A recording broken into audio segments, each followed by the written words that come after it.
Sir, Aravali काटे आणि काटे वाकेड हे दोन टप्पे मुंबई गोवा महामार्गाचे अजूनही काही कामाच्या स्थितीमुळे चर्चेत असतात. नेमक्या या दोन टप्प्यांची नेमकी स्थिती काय आहे आणि कधीपर्यंत सामान्य जनतेला त्यामधून दिलासा मिळेल?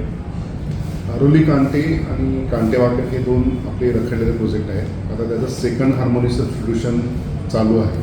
आरवली कांटेचं हार्मोनी सबस्टिट्यूशन पूर्ण झालेलं आहे. त्याचा नवीन आता एजन्सी इथं आलेली आहे.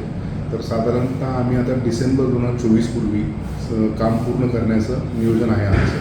त्यातल्या रस्त्याची जी कामं आहे स्ट्रक्चर वगळता ही पावसाळ्यामध्ये जूनपर्यंत मॅक्झिमम पूर्ण करणार आहोत आम्ही 90%.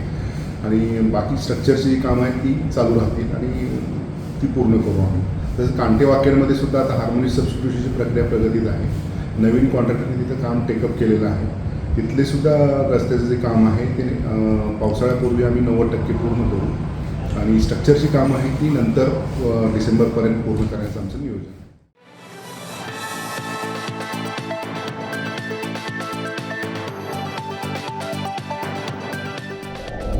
I rise to support the calling attention and the issues raised by Michael Lobo. Speaker sir, एक खरी खबर आहा हातून मायकलान ते घाला की सगळ्यांक नोटीसी आयले ते फिशरमॅन, ते कास्ट सर्टिफिकेटान फिशरमॅन OBC कम्युनिटीचे आहात. आता तांणी बांदले कितें, what is legal and what is not extra legal and what is the solution to that.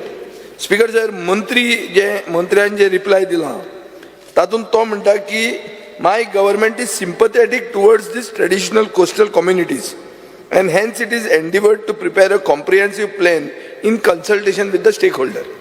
So Speaker sir, I don't want to doubt the intention of the government. Government is very clear, they are coming on record saying we are going to do it in consultation with the stakeholder, which means that the government is also not aware what to do. And it is not his fault.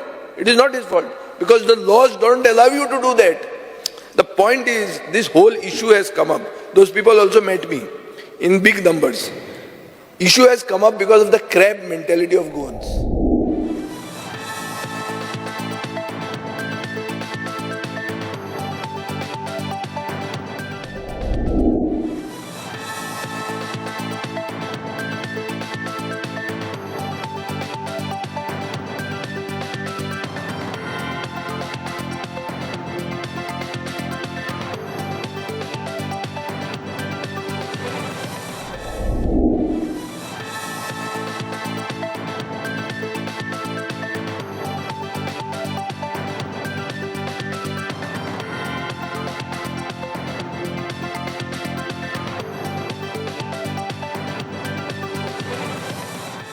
Times डिजिटलला like करा, subscribe करा, share करा आणि bell icon दाबायला विसरू नका. पाहत रहा times digital.